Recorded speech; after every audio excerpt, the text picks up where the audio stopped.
घोटकी ज़िले के मुख़्तलिफ़ वाहन मसूवा, काज़ीवा, डहरवा, नरली माइनर समेत ॿियनि वाहन में पानी की हथरादू खोट खिलाफ़ जदोजहद कमेटी घोटकी पारां मीरपुर माथेलो के बस स्टॉप का रैली कढ़ी शहर के मुख़्तलिफ़ रोड रस्तन का थींदे प्रेस क्लब ताईं पहुंची आबपाशी खाते के कामोरन खिलाफ़ नारेबाजी कई।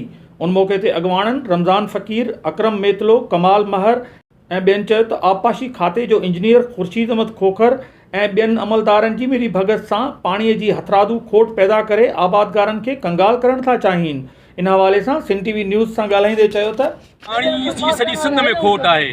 अफ़सोस आहे चवणो थो पए त सिंधू दरिया जा मालिक वारिस असां आहियूं। नबी साईं जी हदीस आहे, मुंहिंजे पाक पैगंबर जी, त पूछड़ी वारनि जो पाणी जो वधीक हक़ आहे। हदीस शरीफ़ करप्ट इंजीनियर ऐं राशि जेको आहे डायरेक्टर खे हटाइण ताईं हीअ असांजी पुरअमन एहतिजाज जारी रहंदो। अरसा जेको आहे वफ़ाक़ जेको पाणी जे विर्छ जो जेको फार्मूलो तय कयो आहे या ठाहियो आहे, उन मुताबिक़ अरसा जेको आहे पंजाब जी नुमाइंदगी करे पियो।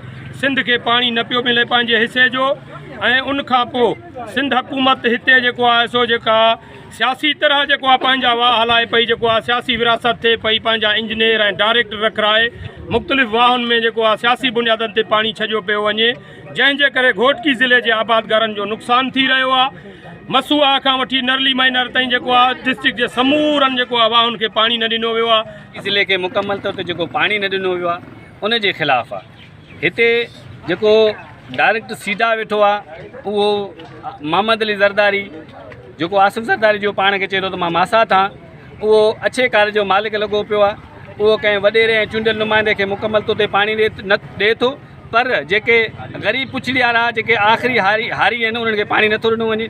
असां मुतालबो था कयूं आला अदालत खां ऐं चीफ जस्टिस हाई कोर्ट खां त घोटकी ज़िले में मुकमल तौर ते नोटिस वठी करे हिन ज़रदारी जे ख़िलाफ़ु कार्रवाई करे ऐं घोटकी ज़िले में पुडू खां वठी अॼु असां मीरपुर पहुता आहियूं। हीअ तव्हां ॾिसो पिया त असांखे पाणी जी ॾाढी शदीद ज़रूरत आहे।